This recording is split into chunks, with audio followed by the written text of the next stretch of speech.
저희가 방금 읽었던 말씀은 하나님의 말씀, 특히 성경의 모든 기록은 영감으로 주어졌다라고 하는 아주 중요한 말씀을 읽었죠. 그리고 그것은 너무나 당연한 믿음입니다.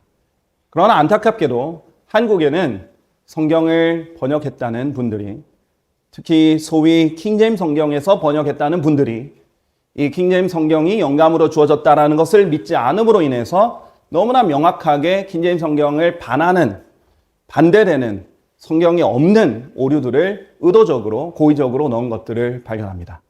오늘은 이 영감에 대해서 아주 중요한 파트인데요. 입증을 하는 시간입니다. 여러분 눈으로 직접 보시고 다른 사람의 말이 아니라 있는 그대로 어떤 믿음의 결과가 나왔는지, 킹제임스 성경을 있는 그대로 믿고 하나님의 말씀으로 믿고 영감으로 주어진 성경으로 믿은 사람이 번역한 것과 그렇지 않은 사람이 번역한 것을 직접 눈으로 비교해 보시길 바랍니다. 일단 말씀드릴 것은 이것은 고의적이다. 그리고 선택을 한 것이다. 그리고 이런 오류들을 많이 양상해냈다라는 것을 알려드립니다. 자, 지난 시간에 아주 첫 시간 중에 하나였죠. 지난 시간에 역대기야 34장 22절을 인용하면서요. 이 컬리지에 대해서 설명을 드렸었습니다. 그때 설명드렸던 것을 간략하게 요약을 하면요. 영어 킹제임스 성경의 컬리지란 뜻은 결코 둘째 지역, 둘째 구역, 어떤 구역이란 뜻이 없습니다. 그것은 그 어떤 영어 사전을 보셔도 마찬가지입니다. 컬리지, 여러분이 제일 일반적으로 아는 게 뭐예요? 대학이죠.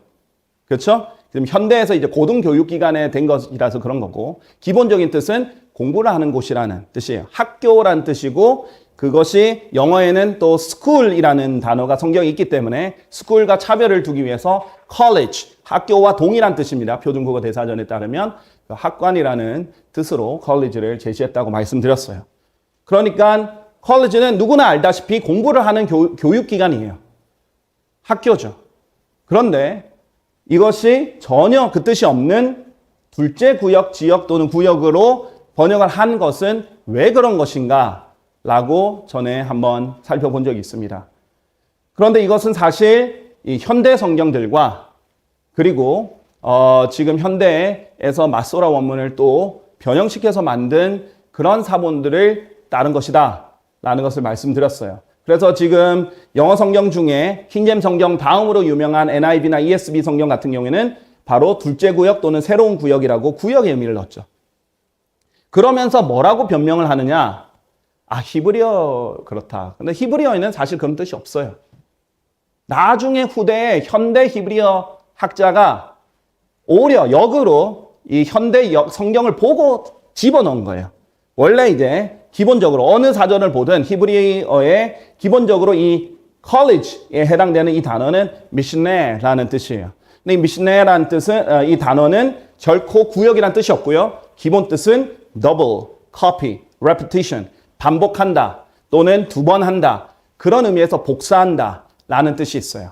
그래서 그 당시에 복사기가 있어서 복사하는 게 아니라 사본을 만드는 거죠. 그래서 하나님의 말씀을 복사하고, 그러니까 두 개로 만드는 거죠. 더블이 되고 repetition, 반복, 그 일을 반복하는 그런 곳이 하나님의 말씀을 기록하고 필사하는 곳이면서 동시에 하나님의 말씀을 가르치는 곳이었어요. 그래서 전에도 말씀드렸다시피 성경에 단 두 번 각각 다른 단어로 학교에 대해서 말하고 있다 했죠. 학관과 학교인데 college와 school인데 둘 다 하나님의 말씀을 배우고 가르치는 곳이다. 즉 신학교다라고 말씀을 드렸어요. 그래서 최초에 성경에 나오는 학교는 둘 다 하나님의 말씀을 배우는 거지 다른 세상 공부를 배우는 것이 아니다라고 했고요. 사실 미국이나 유럽은 모든 학교들이 대부분의 주요 학교들이 하나님의 말씀을 배우는 것으로 시작했다는 거예요. 뭐 옥스퍼드, 캠브리지 할 것 없이 뭐 하버드, 예일도 다 신학교로 시작했죠. 그러다가 나중에 타락을 하면서 다른 학문들이 더 주가 돼버렸습니다. 자, 그런 진리를 볼 수 있는 곳인데 이 현대 성경들 따라해버렸어요. 그리고 절대 영어 킹제임스 성경에 없는 단어를 넣어버렸죠. 그리고 여기서도 말했다시피 이 school 한번 나오는 단어인데 이 학교는 바울이 제자들을 분리시켜서 교육을 시키고 성경 말씀을 가르치던 곳이었다라고 말씀드렸어요. 자, 그러면 왜 영어의 뜻도 없는 컬리지를 왜 둘째 구역이라고 번역했는가? 있는 그대로 번역하면 되지. 영어 킹제임스 성경을 믿지 않기 때문이에요. 자, 흠령역 킵바이블 측에서 직접 이렇게 정동수 목사님이 직접 하신 말을 인용한 겁니다. 그냥 말한 게 아니라 출간을 했죠. 최근에 이제 자서전처럼 출간을 했는데 거기서도 있고 자주 그 킵바이블 홈페이지 가면 보실 수 있습니다. 저는 영어 킹제임스 성경이 영감 받았다고 절대로 믿지 않습니다. 절대로까지 강조를 했죠. 이 부분에 있어서 개신교도들의 인정을 받기 위해서 부단히 노력하고 계십니다. 킹제임스 성경이 영감 받았다고 절대로 믿지 않는다.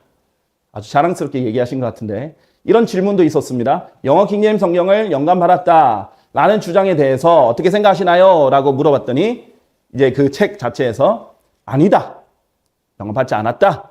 오직 영감은 1차적으로 하나님의 입에서 나오는 원어에만 해당된다. 라는 근본주의자들의 주장을 고수했죠. 지금 무슨 말인지 아십니까? 자기가 보고 있는 성경은 살아있지 않다는 거예요. 아주 간단한 말이에요. 사실 성경으로 설명해 드리면 많이 설명해 드릴 수 있지만 결론적으로 보면 내가 보는 이 성경은 살아있지 않다라고 말한 거예요. 아니요, 저는 이것이 살아있다고 믿습니다. 자, 한글 킹제임스 성경 번역자도 동일한 기조를 보였죠. 신약은 처음에 헬라어 표준 원문에서 직역했다라고 서문에 찍혀 있고요. 지금까지 이 부분이 계속 30년 동안 찍혀 있습니다. 뿐만 아니라 그 안에서 1988년 보존된 원문에서 사복음서가 나온 것을 필두로 나왔다라고 했고요. 이름만 원래 새 성경이었는데 이름만 한글 킹제임스 성경으로 바꾼 것이지 원래부터 헬라어 표준 원문에서 번역했다라고 강조를 해요. 왜 그랬을까? 킹제임스 성경에서 번역했다라고 하지 않고 지금도 그렇습니다. 지금도 홈페이지에 가보면 광고 홈페이지에 광고 문구에 이렇게 적혀 있습니다. 한글 킹제임스 성경. 킹제임스 성경이라 해놓고 이 광고 문구 처음부터 끝까지 보면 킹제임스 성경이 등장하지 않습니다. 그러면서 뭐라고 하느냐? 첫 번째부터 권위 있는 히브리 마소라 원문과 헬라어 표준 원문을 전수한 유일한 한글 성경입니다. 라고 했어요. 유일한 것 같지는 않은데 어쨌든 간에 그렇게 했어요. 킹제임스 성경을 번역했습니다. 아닙니다. 강조점이 다른 거예요. 이들은 원어 강조하면서 킹제임스 성경이 원어랑 다른 것처럼 보일 때 절대 그런 게 아닌데 그런 보일 때 오히려 킹제임스 성경 버리고 원어를 택해요. 아까 그 학관이라는 경우 있죠? 결코 그런 게 아니에요. 컬리지라는 단어가 있습니다. 히브리어의 뜻에. 어떤 의미냐면 바로 아까 말씀드렸죠? 반복해서 필사하고 적고 반복해서 배우는 곳이라는 뜻으로 컬리지의 뜻이 있습니다. 그러니까 영어 킹제임스 성경 번역자들이 원어를 훨씬 더 잘 알거든요. 그리고 헬라어랑 성경이 기록된 헬라어랑 성경에 기록된 히브리어는 고대 언어예요. 즉 사어입니다. 지금 히브리인이 지금 그리스인이 쓰는 언어가 아닙니다. 그래서 제가 종종 말씀드렸죠. 그리스어라고 하면 안 된다. 지금 현대 그리스어가 아니라 헬레니즘 문화를 이루었던 헬라 제국을 이뤘던 알렉산드리아를 통해서 만들어진 헬라어가 그 세계 공용어였던 그 헬라어가 맞지. 그리스어로 하면 현대 그리스어로 착각한다라고 이제 번역을 언어에 대해서 할 때 설명을 드렸는데요. 자, 무슨 말이냐면 지금 이 사어이기 때문에 오히려 고대 사람이 훨씬 더 잘 알아요. 이 언어는. 지금 이미 죽은 언어입니다. 여러분, 지금 살아있는 영어를 배우는데도 한국 사람들 얼마나 오래 걸리는지 아십니까? 요즘은 뭐 초등학교 1학년부터 다 영어를 배우잖아요. 그리고 고등학교까지 다 배우면 12년입니다. 그렇죠? 그런데 대학까지 4년 배우면 16년이에요. 요즘 영어 유치원도 있다고 하더라고요. 그래서 영어 유치원 가면 더 많이 있겠죠. 그리고 뭐 대학원 가고 하면 20년 넘게 배우는 사람도 부지기수예요. 그런 사람이랑 외국인이 영어로 대하면 잘 못해요. 그렇게 오래 배웠는데, 그렇게 학교에서 시험 치고 배우고 교과서 보고 그랬는데, 살아있는 영어인, 그것도 그냥, 저기 이제 잘 주류 언어가 아닌 어떤 아프리카 언어가 아니라 지금 전 세계에서 활발하게 쓰이는 영어조차도 그렇게 많이 배워도 잘 모르는데, 그냥 신학교 가가지고 헬라어 히브리어 몇 자 끄적거리고 1, 2년 배웠다고 해서 정말 그 사람들이 영어 킹제임스 성경 번역자보다 더 잘할 거라고 한다면 착각입니다. 당대 최고학자들이었고 그 사람들은 실제로 헬라어랑 히브리어로 대화를 할 수 있었던 능통하게 언어를 구사할 수 있었고 책을 편찬할 수 있었던 사람들입니다. 그 사람들이 가장 문맥에 맞는 단어로 했는데 그것이 아니라 현대 로마 가톨릭의 영향을 받았거나 로마 가톨릭의 학자들을 따라서 번역된 것을 따라간 거예요. 왜? 킹제임스 성경을 믿지 않았기 때문에 그렇게 된 겁니다. 자, 그러면 하나씩 보여드리겠습니다. 흠정역의 고의적 오류 하나 보르겠습니다. 영어로 first fruits, 첫 열매들에 관한 것입니다. 이거는 초등학생도, 한국 초등학생도 보면 알 거예요. 자, first fruit면은 첫 열매. 자, 여기서 s가 붙으면 뭐가 되지? 복수가 돼요. first fruits. 그래, 첫 열매들 복수다. 이 s가 붙으면 복수가 된다는 거 모르는 초등학생도 별로 없겠죠?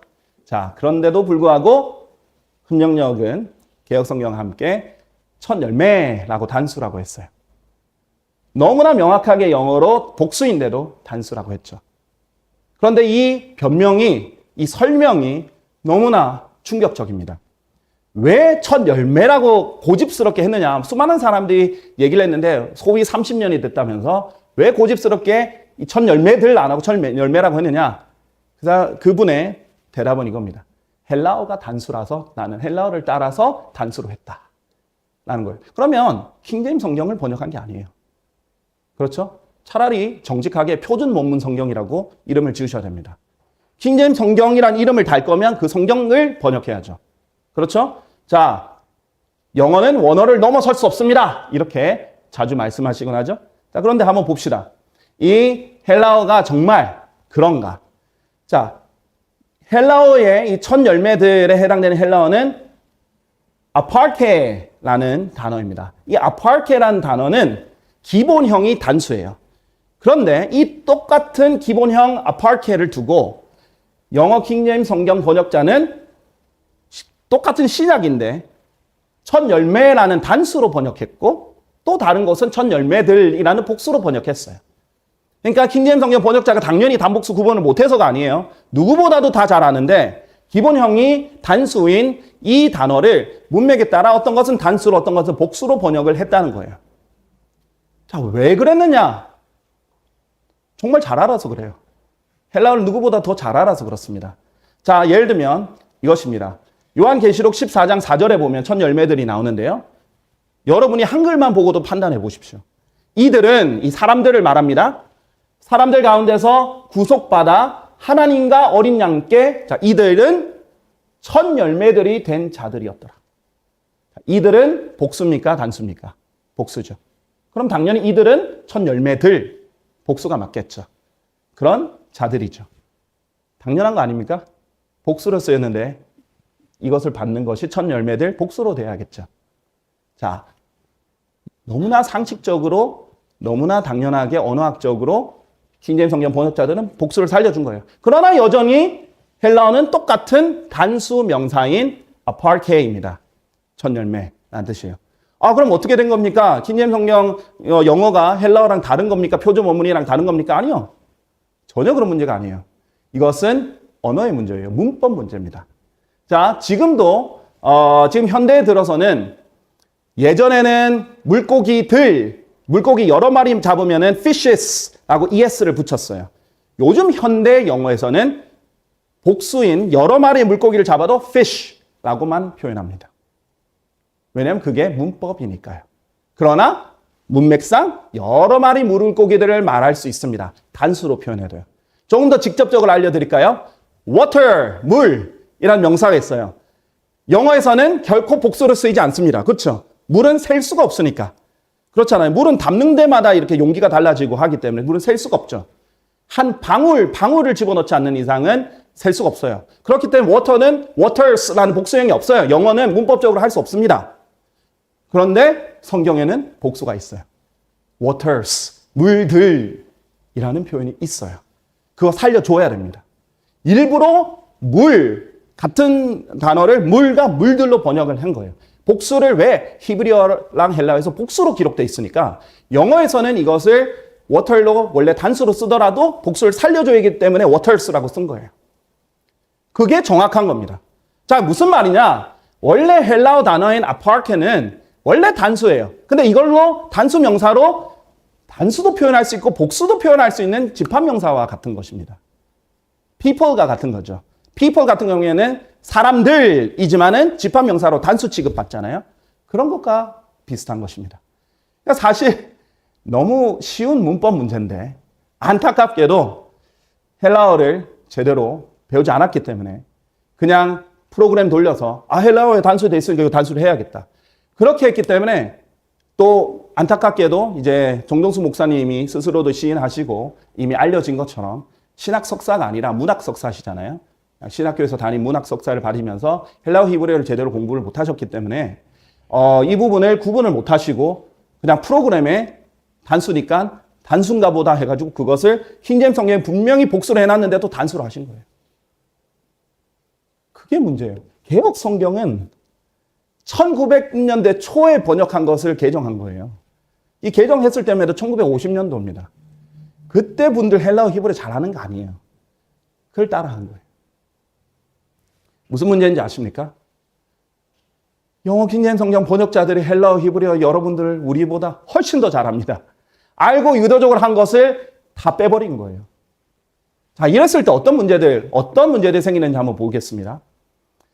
자, 고린도전서 15장 23절에 보면 그러나 모든 사람이 저마다 자기 자신의 차례에 살게 되리니 부활과 관련된 문맥입니다. 고린도전서 15장이 부활의 장이라고 불리죠. 첫 열매들인 그리스도시요. 지금 한 번 그리스도를 얘기하는데 첫 열매들이라고 복수라고 말했네요.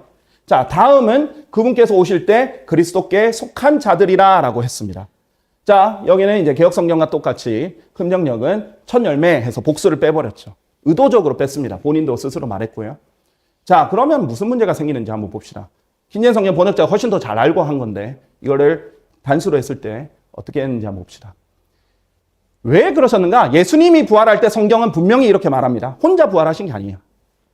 그러고 나서 무덤들이 열렸으며 잠들었던 많은 성도들의 몸이 일어났고 그분의 부활 후에 예수님의 부활 후에 무덤들에서 나왔으며 거룩한 도성으로 들어가서 많은 이들에게 나타났더라 라고 되어 있습니다. 이게 구약 성도들의 부활입니다.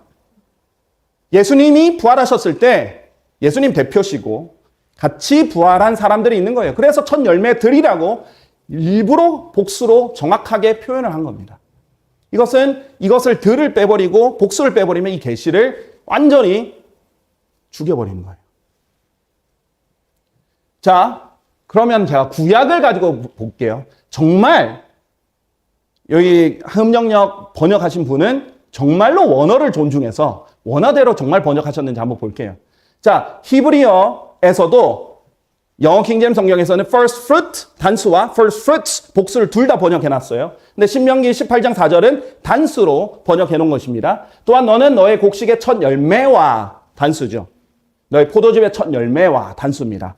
이렇게 해서 단수로 쓰였습니다. 단수로 쓸 때는 receipt이라는 히브리어 단어입니다.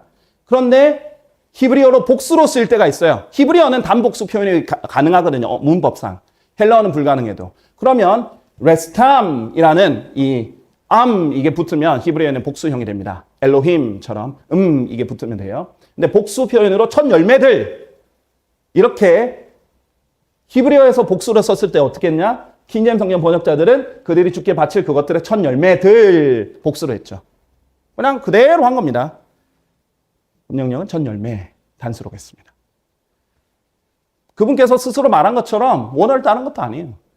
그냥 첫 열매만 나오면 무조건 다 단수로 기교적 일치를 해버리셨습니다. 본인의 말에도 이게 대치가 되는 상황입니다. 본인의 말에도 대치가 되는 상황입니다. 자, 그렇기 때문에 이분은 정직하게 어떤 하나의 원칙을 따른 게 아니라 이리저리 개역 성경을 따라서 했고 또 자신의 킹제임스 성경에 대한 불신을 드러낸 것뿐입니다. 자, 그런데 놀라운 게 뭔지 아십니까? 여러분 잘 알다시피 레위기 23장에 보면 주님의 이제 명절들이 나오죠. 주의 명절들이 나오는데 7명절들이 나옵니다. 7명절들을 얘기하면서 그 중에 하나를 소위 우리나라에서 한자로 초실절이라고 하는 첫 열매들의 명절이라고 하는 초실절이 등장합니다. 자, 그런데 이 7명절에는 다 의미가 있어요. 특히 예언적 의미가 있어요. 특히 6월절은 예수님이 죽으시는 그날과 관련이 있죠. 예수님이 6월절 어린 양이셨으니까. 무교절은 누룩이 하나도 없는 빵은 예수님의 몸을 상징하거든요. 죄가 하나도 없는 몸, 예수님이 죽으시고 나서 몸이 썩지를 않으셨어요. 그래서 그 예수님의 죄 없는 몸을 무교절, 누룩이 들어있지 않은 그 빵을, 그 절기가 그 상징을 하고요. 예수님은 바로 그 주일, 주의 첫날에 바로 항상 6월절이 있는 그 주 첫날 주일이 항상 초실절이거든요. 희한해요. 항상 주일입니다. 그때 예수님께서 부활하셨어요. 그래서 이 초실절, 첫 열매들의 명절이 바로 예수님의 부활을 나타내는 명절이에요. 자, 히브리어에서 뭐라고 돼 있나요? 첫 열매들, 복수로 돼 있죠. 그러니까 영어 킹제임스 성경 번역자는 아는 거예요. 그래, 예수님은 첫 열매들의 명절과 관련이 있고, 예수님의 부활과 관련이 있고, 그렇기 때문에 히브리어에서 복수로 돼 있지만, 복수로 돼 있는데, 헬라어에서는 문법의 한계에 의해서 단수로밖에 표현을 못하는 집합명사이기 때문에 이것은 복수로, 영어로는 복수로 표현해야 맞다라고 해서 정확하게 넣었고, 그 계시가 그리스도가 첫 열매들이라는 계시가 정확하게 드러나게 되는 겁니다. 그래서 성경은 그냥 원어 프로그램 몇 개 돌려가지고 단수다 복수다 이렇게 하는 거 아닙니다. 제가 누누이 말하지만은 내장사전과 상호참조 체계와 영령사전과 원어를 정말 볼 거면 제대로 봐야 돼요. 그렇게 해야 정확한 뜻이 나옵니다. 안타깝게도 킹제임스 성경에 대한 불신만 드러나게 된 것입니다. 이것이 첫 열매들인 그리스도시오라는 고린도전서 15장 23절의 정확한 의미입니다. 자, 다음은 한글 킹제임스 성경의 고의적 오류를 또 보겠습니다. 고의적입니다. 맞습니다. 영어 그로브에 대해서 아세라라고 번역한 부분입니다. 자, 출애굽기에 보면요. 일단 설명 들어가기 전에 보면은 이제 당연히 성경에 but으로 시작하고 there 소유격 있죠. 그러나 안타깝게도 한글 킹제임스 성경은 이 접속사들을 많이 삭제한다고 했죠. 흠령력도 마찬가지지만. 그래서 but 이것도 삭제되어 있고 their groves인데 그냥 그들의 아세라가 없고 그냥 아세라들. 그렇죠? their altars, their images, their groves. 그들의 제단들, 그들의 형상들, 그들의 아세라들이어야 되는데 만약에 groves가 아세라면 그들의 또 삭제되어 있죠. 이런 식으로 수천 군데 셀 수 있는 것이 이런 대명사나 이런 접속사 세는 게 수천 군데가 넘게 발견이 됩니다. 어쨌든 간에 우리 핵심은 여기에서 groves입니다. 자, groves란 영어의 뜻은 너무나 간단하게 작은 숲풀들이란 뜻이에요. 그냥 숲풀들이에요. 아주 거대한 숲, forest 정도는 아니고요. 작은 이제 garden에서 키우는, garden에서 심고 이렇게 하는 숲풀들이라는 뜻입니다. 자, 그러면 이 groves는 너무 뜻이 간단해서 이 외에는 뜻이 없어요. 그러니까 groves에는 아세라는 뜻이 없습니다. 아세라는 여신의 이름이에요. 그런데 꼿꼿이 개혁성경과 함께 아세라를 집어넣었죠. 자, 왜 그런 것인가? 일단 제가 보여드릴게요. groves에는 이 gardening, 정원을 할 때 이 나무들, 이제 wood는 숲이란 뜻도 되거든요. 작은 숲풀들, 나무들로 이루어진 작은 숲풀들을 이렇게 심어놓고 꾸미는 것이에요. 이것이 우상 숭배할 때 우상을 세워놓고 주변에 꾸미는 나무들, 하원들 이런 것과 같습니다. 그래서 여러분 성당들에 가시면요. 마리아상이 있습니다. 그 주위를 항상 보십시오. 숲풀로 꾸며져 있어요. 작든 크든. 그리고 거기에 초를 피워놨죠. 그것이 바로 우상 숭배입니다. 자, 그 숲풀들을 말하는 거고 여기에 파생된 2번, 3번 뜻도 숲이라는 뜻에서 벗어나지 않습니다. 없어요. 아세라라는 뜻이 없어요. 아세라는 이름이에요. 여신의 이름입니다. 자, 왜 그랬느냐? 이 아셀의 복수형인 아세라는 두 가지 큰 뜻이 있어요. 하나는 여신이란 뜻이 있고요. 여신 아세라의 이름이고요. 하나는 sacred trees or poles 해가지고 소위 우상숭배할 때 성스럽게 된 나무들을 말하는 거예요.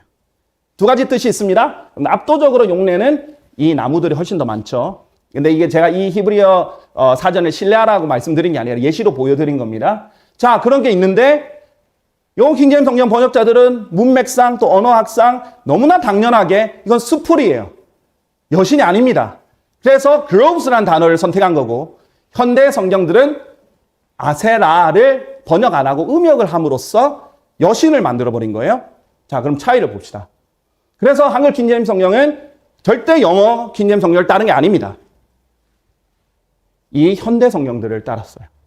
심지어 이 CEB 같은 경우에는 The goddess Asherah. 아셰라가 goddess, 여신이라는 것을 강조를 하죠. 우리 종교 백과사전에도 뭐라고 돼 있어요? 아세라는 페니키아와 수리아의 여신이다. 그래서 이 아세라는 다른 뜻이 없어요. 아세라는 수풀이라는 뜻이 없어요. 근데 너무 재밌는 게 무엇인지 아십니까? 말씀 보존학회에서 러커만 박사님의 이제 책들을 번역을 하니까 러커만 박사님 주석서에는 이게 수풀이라고 돼 있는 거예요. 그러니까 배우는 거는 이거는 수풀이다 라고 배우고 사용은 아세라라고 읽습니다. 말이 안 되는 거죠. 아세라에는 그 뜻이 없는데. 그런 식으로 문제가 되었습니다. 자, 성경이 뭐라고 하나요? 너는 내 자신을 위해 주 너의 하나님의 제단 가까이에 어떤 나무들로도 작은 수풀을 심지 말지니라 라고 했어요. 이것은 아세라 여신상이 아니라 나무들을 심는 겁니다. 수풀로서. 이 우상을 꾸미기 위해서. 자, 다음은 또 흠령역의 고의적 오류 보시겠습니다. 킹제임스 성경에 있는 단어 enjoy를 이렇게 전혀 무시한 사례인데요. 제가 늘 말하지만 히브리어 헬라어 성경을 영어 킹제임스 성경보다 우위에 둡니다. 본인이 히브리어 헬라어 성경으로 번역할 수 없으면서도 그걸 우위에 두고 있습니다.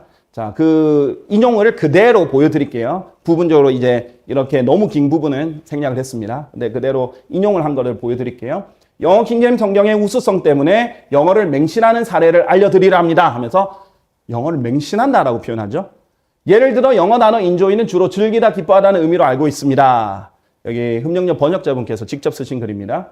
그런데 여호수아기 1장 15절을 보면 땅으로 돌아가 그것을 차지할지니라에 해당 영어가 and enjoy it입니다. 이것을 보고는 그것을 기뻐할지니라 혹은 그것을 즐거워할지니라로 번역하지 않는다고 분개하는 분들이 있습니다. 얼핏 보면 그럴듯한 주장이고 그래서 순진한 사람들이 쉽게 거기에 걸려 넘어집니다. 아, 영어 킹제임스 성경대로 믿으면 순진하다. 거기에는 걸려 넘어진다. 이렇게 지금 말하고 있습니다. 자, 그러면서 이 흠령역을 인용해요. 여기서는 그것을 차지할지니라 라고 했어요. enjoy를 차지하다라고 지금 번역을 했어요. 왜 그런지 설명합니다. 옥스퍼드 영어 사전에 가면 enjoy 보면 세 번째 용류에 소유하다라는 뜻이 있습니다. 또는 차지하다는 뜻이 있습니다. 그래서 그랬고요. 또 enjoy에 해당하는 히브리어 역시 점유하다, 차지하는 뜻이 있습니다. 히브리어 야레시의 뜻을 보면 기본 어근이 차지하다라는 뜻이 있기 때문에 저는 히브리어를 따라서 이렇게 번역을 했습니다. 라고 설명을 하는 거예요. 자, 그럼 이것에 대해서 제가 하나씩 조목조목 반박해 보겠습니다. 첫 번째, 이것은 너무 안타까운, 제가 좀 실수라고 표현해 드려야 될까요? 아니면 영영사전을 아직도 잘 못 보신다고 표현을 해야 될까요? 너무 어이없는 부분인데요. Oxford English Dictionary, 옥스퍼드 영어 사전에 있는 enjoy의 셋째 용례는 소유하다, 차지하다, 단순한 소유하다, 차지하다가 아닙니다. 이걸 인용했잖아요. 3번 뜻. 볼까요? 지금 이 to possess 이거 보고 그런 거예요. 소유하다, 차지하는 뜻이 있다. 아니에요. 영영사전 그렇게 보는 거 아니에요. 끝까지 봐야죠. To possess, use, or experience with delight 라는 뜻이에요. 그리고 possess는 단순히 차지하다 뿐만 아니라 소유하다 뜻이 있기 때문에 이건 기쁨으로 이것을 누리다라는 뜻입니다.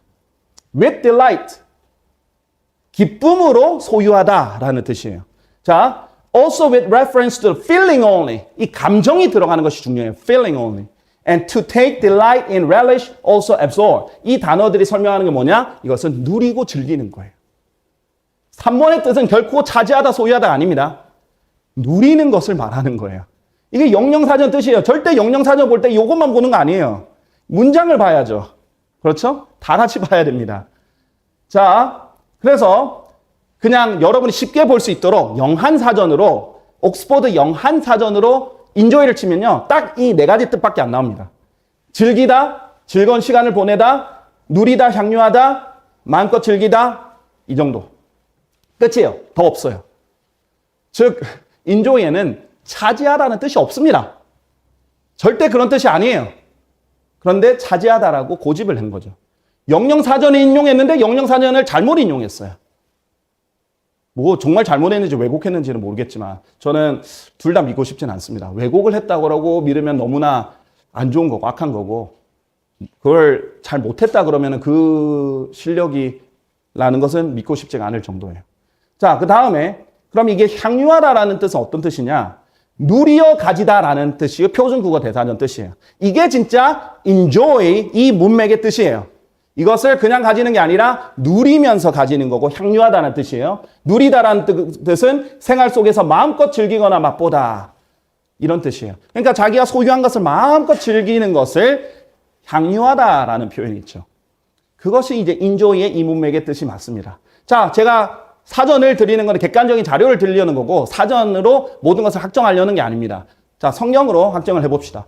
문맥이 제일 중요하다 했죠? 문맥이 뭐라고 있습니까? 여호수아기 1장 12절을 보면 그리하여 여호수아는 르우벤족들과 갓족들과 므낫세 반지파에게 이같이 일러 말하였더라. 여호수아가 지금 이 두 지파 반에게 말하는 거예요. 여러분 혹시 성경 읽었을 때 기억나시나요? 여호수아가 이 가나안 땅 정복하기 전에 요르단강 건너기 전에 이미 모세를 통해서 두 지파 반은 요르단 동쪽 편을 점령했잖아요. 그렇죠? 그래서 이 두 지파 반에게 여호수아가 말하는 거예요. 지금 이제 건너가기 전에 주의 종 모세가 너희에게 명령하며 말하기를 주 너희 하나님께서 너희에게 안식을 주셨고 이미 주셨습니다. 이 지역을 너희에게 주셨도다. 이미 주셨어요. 한 그 말을 기억하라. 너희의 아내들과 너희의 어린 것들과 너희의 가축들은 모세가 요르단 이편에서 너희에게 준 지역 가운데 남을지니라 라고 했어요. 제가 말씀드렸죠? 요단은 표준 표기가 아닙니다. 요르단이 표준 표기입니다. 자, 그러나 너희 막강한 용사들은 모두 너희 형제들 앞에서 무장된 채로 넘어가고 그들을 돌지니라 라고 했어요. 야, 그래. 하나님께서 너희에게 그것을 안식을 주셨고 그 땅을 주셨어. 하지만 너희가 모세에게 언약한 대로 모세 앞에서 언약한 대로 너희는 싸워야 돼. 나머지 너희 형제들 위해서 나가서 싸워야 돼. 그래서 무장된 채로 건너와서 우리와 함께 싸워야 돼. 그러면서 25절이에요. 주께서 너희에게 주신 것 같이 이미 주셨죠. 너희의 형제들에게도 친히 안식을 주실 때까지 미래에 주실 거예요. 또 주 너희 하나님께서 그들에게 주시는 그 지역들을 그들도 나머지 9지파 반을 말하는 거죠. 그들도 차지할 때까지 도울지니라. 그때 다 돕고 나서 그때 너희가 너희의 소유의 지역으로 되돌아가서 다 돕고 나서 되돌아가서 그곳을 향유할지니라 라는 거예요. 자, 문맥상 이해되죠? 만약에 이것을 그곳을 차지할지니라 하면은 완전 문맥으로서 틀린 거예요. 이미 차지했잖아요. 이미 소유했잖아요. 이미 가졌잖아요. 이제 할 것은 뭐예요? 돌아와서 즐기는 거예요. 누리는 겁니다. 향유하는 거예요. 영어로 너무 쉽잖아요. Enjoy it. 그런데 이거는 사실 제가 중학생, 고등학생 영어를 10년 동안 가르쳐 봐서 알지만 중학교 1학년도 아는 단어예요. Enjoy. 이것을 거부하고 잘못된 단어를 자기가 잘 알지도 못하는 히브리어 단어를 선택을 했습니다. 제가 물론 말씀드렸지만 히브리어에도 enjoy의 뜻이 있습니다. 영어 킹제임스 성경 번역자가 더 잘합니다. 그래서 제대로 번역을 한 거죠. 계속 불신을 보여주는 거예요. 이게 열매입니다. 자, 또 다른 것은 이름에 관한 거예요. 아주 간단한 겁니다. 베엘제붑에 관한 겁니다. 영어로 비엘제붑 이건데 좀 더 공식 표기는 베엘제붑에 더 가깝습니다. 젊은 층들은 벨제부브 이런 뜻으로 이렇게 많이들 알려져 있고 쓰는 표현인데요. 사탄의 또 다른 이름입니다. 자, 그런데 영어로 이렇게 돼 있는데 흠령역이랑 개역개정에 보면은 뭐라고 돼 있느냐? 바알세불 이렇게 돼 있어요. 여러분 차이를 알겠습니까? 이건 바알이 아니라 베엘입니다. 그런데 바알세불 이렇게 했어요. 베엘제붑을 살려주지 않고요. 자, 이게 어떻습니까? 좀 비슷한데 그런 거 아니에요? 아니요. 의도적으로 안 살렸어요. 그럼 어떤 결과가 나는지, 왜 그랬는지 한번 보실까요? 구약에는 바알제붑이라고 돼 있습니다. 그런데 이거는 흠령역 개역 개정도 똑같이 바알세붑이랬죠. 그러니까 구약이든 신약이든 그냥 다 바알세붑 해놓은 거예요. 그런데 분명히 하나는 바알세붑이고 하나는 베엘세붑이죠.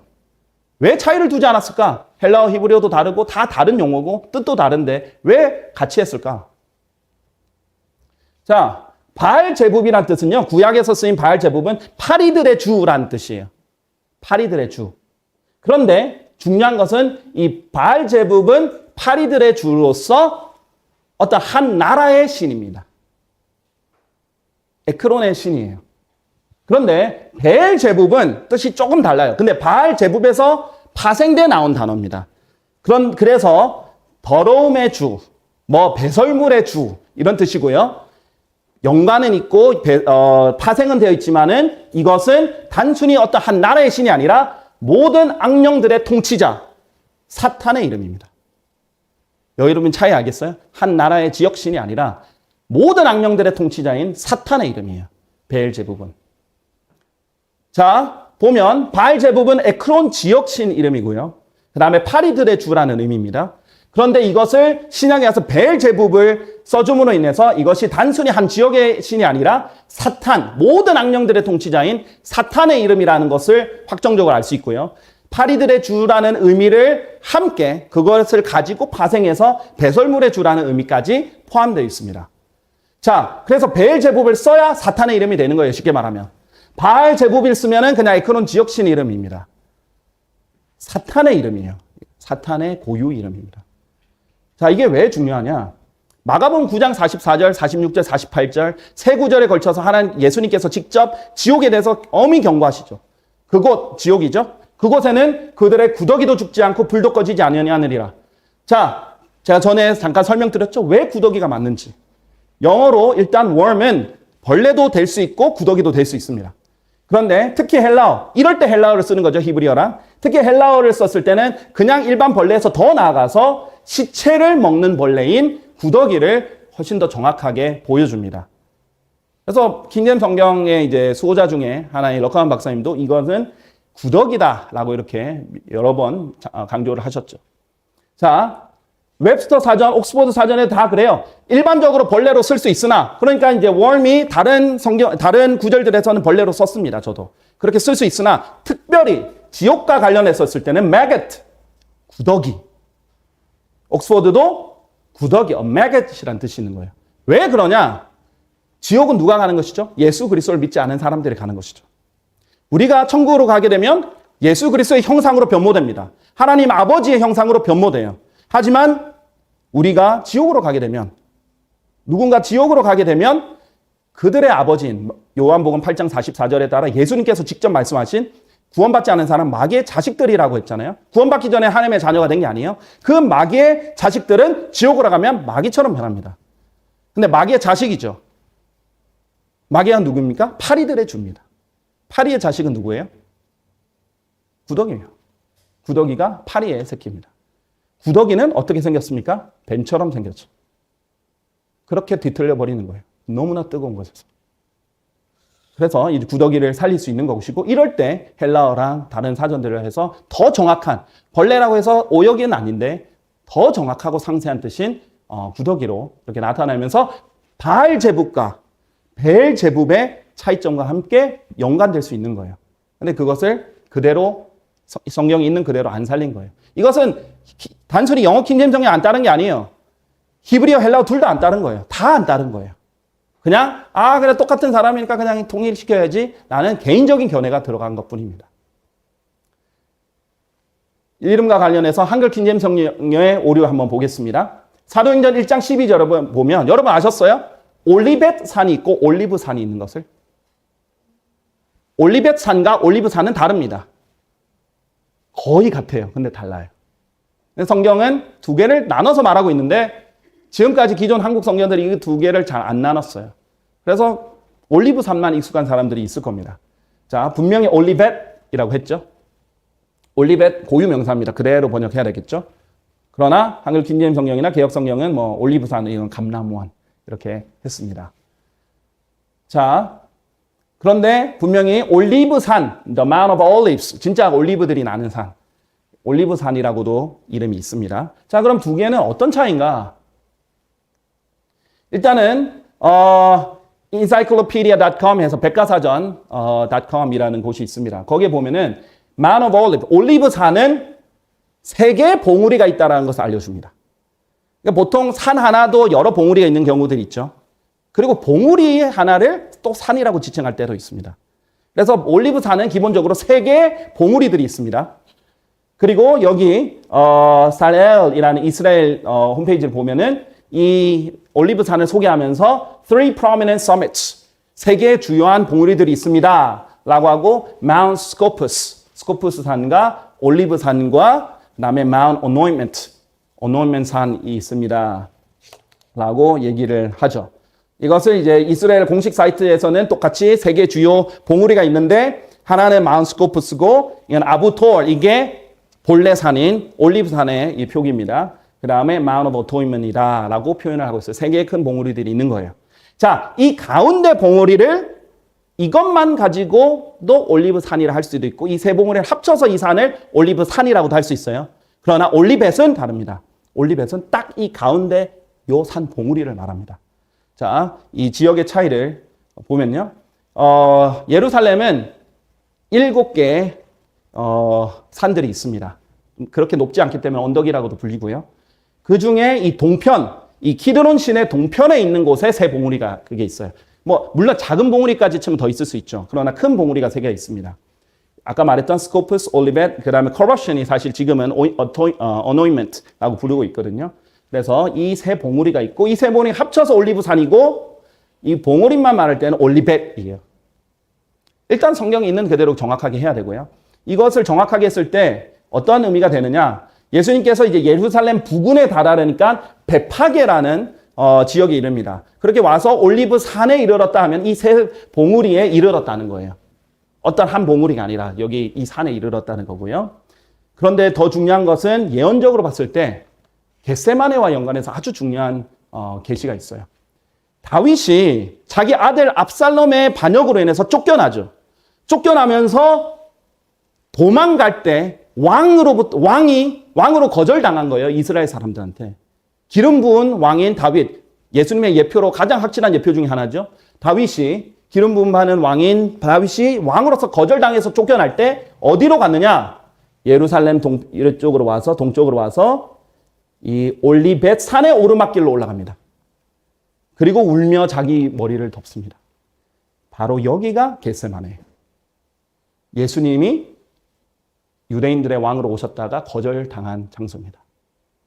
다윗과 예표로서 정확하게 일치가 되죠. 바로 그 장소예요. 그런데 이거는 이 세 봉우리 중에 바로 이 봉우리지 세 개를 다 포함하는 봉우리 아니에요. 구체적인 바로 그 장소 올리벳 산의 장소를 보여줍니다. 이제 성지순례라고 소위 가는 보면 가이드마다 보여주는 게 달라요. 아, 여기가 야곱의 우물이 있는 곳입니다. 근데 다른 가이드는 여기가 야곱의 우물이라고 그러고, 아, 여기가 오병이어가 일어났던 곳입니다 하면 또 다른 가이드는 더 멀리 가서 저기라고 하고. 사실 성지순례 가도 진짜 장소 보기 힘들어요. 겟세마네도 달라요. 가이드마다 아, 여기 겟세마네요, 저기 겟세마네요 이렇게 하는데 이걸 알면 너무나 정확하게 어딘지 알아요. 가이드한테 속을 필요 없습니다. 정말 그곳을 알 수 있고 예표적으로 연결도 될 수 있어요. 근데 이런 것은 어떻게 알게 되느냐? 있는 그대로 믿으면 돼요. 번역자는 하나님의 종이지 자기 마음대로 바꿀 사람이 아니에요. 무조건 이유가 있다. 하나님께서 그렇게 하시면 이유가 있다. 나는 바꿀 권한이 없다. 있는 그대로 해야 된다. 믿으면 하나님 알려주시는 거지. 자기가 더 똑똑하다고 바꿔버리면 안 알려주십니다. 자, 고유의 명사의 오류들 한번 쫙 가볼게요. 요한계시록 19장 3절에 뭐 할렐루야라고 돼 있잖아요. 할렐루야는 음역이에요. 아시죠? 원래 구약에서 할렐루야라고 하면은 히브리어로 적혀 있기 때문에 구약에서는 주를 찬양하라, praise the Lord 이런 뜻으로 번역이 되어 있습니다. 왜냐하면 할렐루야는 히브리어니까 히브리어 구약을 번역할 때는 당연히 번역을 해야 되죠. 하지만 헬라어에서는 헬라어를 번역하다가 일부러 다른 언어인 할렐루야를 고유명사로 사용했다. 그러면 이거는 음역을 해야 됩니다. 번역이 아니라 소리 나는 대로 옮겨야 된다는 거죠. 자, 여러분 다 익숙한 할렐루야 음역해야 되겠죠. 마찬가지로 이것도 마찬가지입니다. 여러분 성경에서 아나테마, 마라나타 보셨습니까? 고린도전서 16장 정확하게 아나테마, 마라나타가 있습니다. 특히 이 마라나타라는 뜻은 우리 주께서 오시리라 라는 너무나 사랑받는 단어예요. 우리나라에서도 제법 알려져 있고요. 심지어는 해외에서는 너무나 많이 알려져 있는 이 마라나타라는 표현입니다. 이거는 아람어예요. 마라나타는. 그렇기 때문에 이건 번역하면 안 되고 음역해야 돼요. 그래서 킹제임스 성경 번역자도 번역 안 하고 음역했습니다.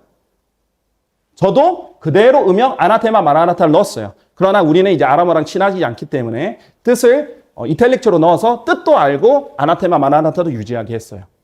그래서 이탈릭을 넣는 것은 정직하게 이것은 언어의 차이상 이것이 들어가야 해석이 됩니다 라고 한 거죠. 그러면 누구든 주 예수를 사랑하지 아니하면 그는 저주를 받을지어다. 이게 끊어지는 거예요. Let him be anathema, 저주를 받을지어다. 끊고 마라나타, 우리 주께서 오시리라. 이 아나테마 마라나타가 없습니다. 개혁 성경, 한글 기념 성경, 금명력 없습니다. 그대로 음역하지 않은 거예요. 살려줘야 되는데 그러지 않은 것. 이것도 그대로 따르지 않은 거죠. 원칙이 없습니다. 편한 대로. 자기들이 생각했을 때 이거는 해야 될 것 같은데 그러면 안 됩니다. 원칙이 있어야 돼요. 마태복음 6장 24절 너희는 하나님과 만몬 곧 재물의 신을 함께 섬길 수 없느니라 라고 하셨어요.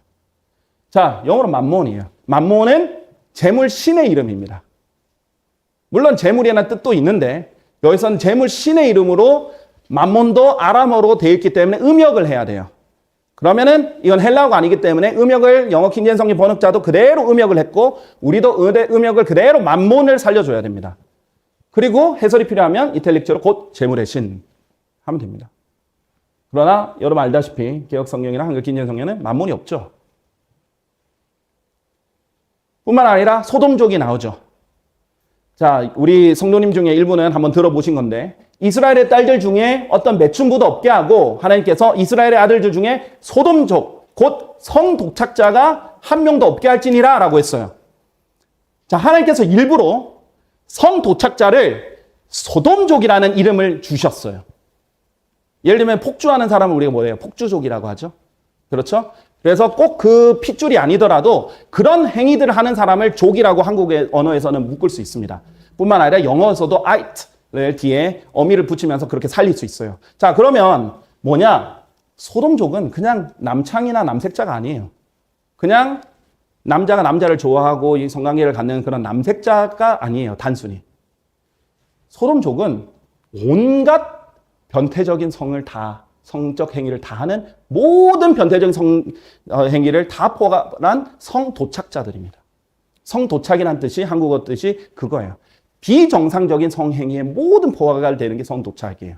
그렇기 때문에 하나님께서 이 소돔족에 대해서 얘기할 때 구약에 쭉 설명할 때 그리고 소돔족의 영향을 받은 그 가나안 땅의 족속들 얘기할 때 단순히 남색을 하는 것뿐만 아니라 그 사람들은 수관도 하고 동물이랑 관계를 하고 근친상간을 하고 심지어는 천사들처럼 다른 육체를 따르고 뭐 온갖 더러운 짓을 다 하는 거예요. 모두 포괄된 게 성도착자입니다. 그것을 고유명사화한 게 소돔족이에요. 그럼 무슨 뜻을 알려주는가? 소돔족만 있어도 하나님이 얼마나 이런 성도착자를 증오하시는지를 알려주시는 거예요. 왜요? 하나님께서 소돔족을 다 멸망시키셨잖아요. 하나님께서 완전 심판하셨잖아요. 하나님이 그 사람들을 심판을 해버리셨다는 상징이 소돔이에요. 그렇기 때문에 소돔족 할 때마다 하나님께서는 이런 사람들을 심판하신다라는 것을 알려주는 거예요. 그리고 하나님께서 이 사람들도 심판하실 거라는 것. 그런데 이 소돔족을 빼버리면 그냥 남색자는 설명밖에 안 되는 거예요. 그리고 음역하지도 않았고요. 있는 그대로 믿지 않았기 때문입니다. 사바오스의 주 보셨습니까? 로마서 9장 29절입니다. 사바오스의 주는 히브리어예요. 뜻은 만군의 주 맞습니다. 그런데 여기서는 음역하지 않고 번역했죠. 근데 사바오스의 주 히브리어로 했기 때문에 이것은 고유명사로 살려줘야 돼요. 사바오스의 주. 그런데 이것을 살려주지 않고 다 뺐는데요. 그럼 어떻게 되느냐?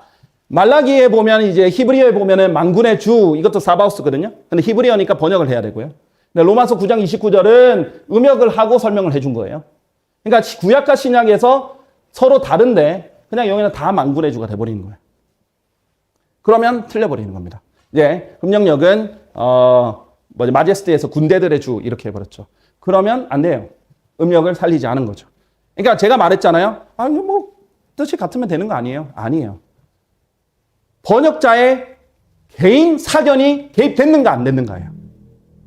자기 마음대로 자꾸 원칙을 무시하고 있는 그대로가 아닌 자기 생각을 감히 했는지 안 했는지를 보여주는 거예요. 저는 적어도 제 의도적으로 이 성경이 기록된 그대로 하려고 최선을 다해서 노력했다고 말할 수 있습니다. 보고 몇십 번을 또 보고 하면서 그대로 하려고 최선을 다해서 노력했어요. 단 하나도 제 생각을 가미해서 알아서 바꿔버리지 않았습니다. 그렇게 해야 돼요, 성경은. 성경이니까요. 마지막으로 하나님의 이름들을 심지어 삭제해버린 부분을 알려드리겠습니다. 사무엘상 10장 24절에 보면요. 이에 사무엘이 모든 백성에게 말하기를 너희는 주께서 선택하신 자를 보느냐? 모든 백성 가운데 그와 같은 이가 아무도 없도다 하였더라. 그러자 모든 백성이 함성을 지르며 말하기를 하나님께서 왕을 구원하시기를 바라나이다. God save the king. 처음 이스라엘의 왕이 세워졌을 때 사울이죠. 물론 이제 하나님께서 원했던 왕은 아니지만 바로 이 표현이 함께 등장합니다. 그 외에도 왕들이 나올 때마다 하나님께서 왕을 구원하시기를 바라나이다 라고 표현을 해요. 하나님께 기도드리는 거고 그 소망을 표현하는 거고 중요한 것은 하나님과 구원이라는 표현이에요. God, 하나님. Save, 구원하다. The king, 왕이죠. 자, 그런데 어떻게 되는지 한번 보실까요? 개역성경, 한글긴임성경, 흠령역 두 단어가 중요한 단어가 빠졌죠. 하나님과 구원이 빠졌습니다. 그냥 왕 만세. 하나님도 구원도 없습니다. 이렇게 되어버렸어요. 우리 하나님의 이름은 감히 함부로 건드려서는 안 돼요. 식별명예도 있죠. 그런데 가감하게 하나님 이름 빼버렸어요. 그리고 구원도 빼버렸어요. 자, 이거는 무슨 차이냐? 이스라엘은 신정통치 국가예요. 하나님이 직접 다스리는 곳이기 때문에 하나님께서 왕을 구원하시는 거고 아무리 인간에서 제일 높은 왕이라 할지라도 하나님의 구원의 대상에 불과하다는 거예요. 그것을 보여주는 아주 경건한 표현이에요. 이 나라가 왕을 볼 때 이렇게 말하면 얼마나 하나님과 구원에 대해서 상기를 할 수 있고 왕도 스스로 겸손할 수 있겠어요. 자기도 하나님 아래라는 거. 구원의 대상이라는 거. 그런데 왕 만세 무슨 말이냐면 만세라는 거 영원히 사세요 이런 뜻이거든요. 딱 1만 년만 살라는 뜻이 아니라 영원을 말하는 거예요. 왕은 영원히 사소서 이거예요. 혼자 스스로 영원히 살 수 있어요? 구원 안 받고? 없습니다. 그런데 이게 이방인들의 방식이에요. 만세 이거는. Long live the king. 이렇게 이방인 방식이에요. 왕 스스로 혼자 영원히 살라고. 진시황제가 그렇게 원했던 혼자 영원을 살고 싶어가지고 그런 것과 같은 거예요. 자, 차이를 보여드릴게요. 성경에서는 분명히 차이를 둡니다. 왕을 환호하는 표현을 분명히 차이를 둡니다. 히브리인들은 하나님께서 왕을 구원하시길 바라나이다. God save the king 했다면 다니엘서 3장 9절에는 네부갓네자르 왕에게 이방인들이 이렇게 말합니다. 오 왕이여 영원토록 사소서. 전에도 말씀드렸죠. 네부갓네자르가 표준 표기입니다. 지금 중학생, 고등학생, 초등학생 역사서에 돼 있는 그 역사의 표기가 네부갓네자르예요. 느부갓네살은 매우 오래된 7, 80년대에 잘못된 표기입니다. 자, 어쨌든 간에 이방인들은 왕한테 아첨해요. 신격화를 시킵니다. 그래서 실제로 고대에는 왕들이 신의 반열에 올라요. 자기를 신으로 취급하고 또는 신의 아들로 취급을 해요. 로마도 그랬고 우리나라도 그랬고 중국도 그랬고 그렇단 말이죠. 그래서 왕이 혼자 그냥 영토로 살기를 바라는 거예요. 하나님이 구원해 주시는 게 아니라. 그러나 분명히 히브리인들은 하나님께서 왕을 구원하시기를 바라나이다 하는 거예요. 둘 다 차이를 두지 않았어요. 그러면 안 되는 겁니다. 있는 그대로 해죠. 그리고 왜 하나님의 이름을 삭제합니까? 구원이라는 중요한 단어를 왜 삭제하죠? 하면 안 되죠. 요한 2서 1장 10절에 많이 보셨던 걸 거예요. 만일 어떤 이가 너에게 오면서 이 교리를 가지고 오지 않는다면 어떤 사람이 어떤 다른 교리를 가져왔어요. 특히 여기 문맥에서는 예수님의 신성을 거부하는 이단 교리를 가지고 왔단 말이에요. 그럼 너희의 집안으로 그를 영접하지 말고 하나님께서 그를 성공하게 해주시기를 기원하지도 말라가 정확한 표현입니다. Neither bid him Godspeed. Godspeed라는 뜻이 중요하거든요. 하나님 이름 있죠, 특히. 근데 개역성경이나 한글 긴진성경에는 흠정력 뭐라고 했냐? 인사도 하지 말라. 문안도 하지 말라. 축복 인사도 하지 말라. 이것 때문에 많은 사람이 예를 들어 여우 증인들 와가지고 이렇게 돌아다니면 인사도 안 해요. 아니요. 친절하게 해야죠.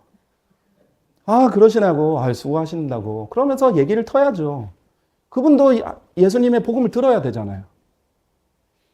다만 하나님께서 그를 성공하게 해주시기를 기도해주고 바라면서는 안 돼요. 성공하면 안 되죠. 이단 교리가 덮어지잖아요. 그건 하면 안 돼요. 그럼 동참자가 되는 거예요. 하지만 인사해야죠. 친절하게. 알려줘야죠. 진리를. 그렇죠? 하나님도 뺐고 뜻도 잘못 해석을 한 거예요. 스피드는 성공하게 해주다라는 뜻이에요. Godspeed. 혹자 이렇게 생각할지 모르겠어요. 이거는 그냥 성공하기를 바랍니다라는 표현인데 갓이 그냥 들어간 거야. 절대 아닙니다. 누군가 한번 그런 지적해 줬으면 좋겠어요. 제가 바로 준비된 게 있습니다. 여러 개로 설명을 드릴 겁니다. 반박해 드리겠습니다. 절대 하나님의 이름 빼면 안 돼요. 킹제임스 성경 번역자 압니다. 그래서 Godspeed라고 한 곳이 있고 Goodspeed라고 한 것이 있어요. 아, Godspeed는 원래 Goodspeed였는데 Gods로 바뀐 거예요? 아니요. 일부러 Godspeed와 Goodspeed를 나눴어요. Goodspeed는 그냥 형통하게 해주셔서 성공하게 해주셔서고요. Godspeed는 하나님께서 성공하게 해달라고 하는 겁니다. 하나님이 중요한 거죠. 그렇기 때문에 이런 부분은 반드시 차이를 둬야 되고 하나님 이름은 절대 삭제해서는 안 됩니다. 영어 킹제임스에 있는 그대로 안 믿는 거죠. 그뿐만 아니죠. 이거는 이제 넘어갈게요. 그래서 마무리를 짓겠습니다. 전에도 설명드렸듯이 would God, would to God 하나님 표현 다 삭제했죠. 보여드렸습니다. God forbid, God 다 없죠. 다 삭제했어요. 이렇게 수십 군데 하나님의 이름조차 삭제했습니다. 저는 이분들이 정말 자기가 번역하고 있는 이 킹제임스 성경을 그대로 믿었다면 절대로 하지 않을 일을 지금까지 했고 30년 동안 하나님의 말씀을 사랑하는 사람들이 속았다고 생각합니다. 우리 하나님의 말씀이 다 포함되어 있고 의도적으로 삭제하지 않은 그런 성경으로 여러분은 하나님과 교제하시길 바랍니다.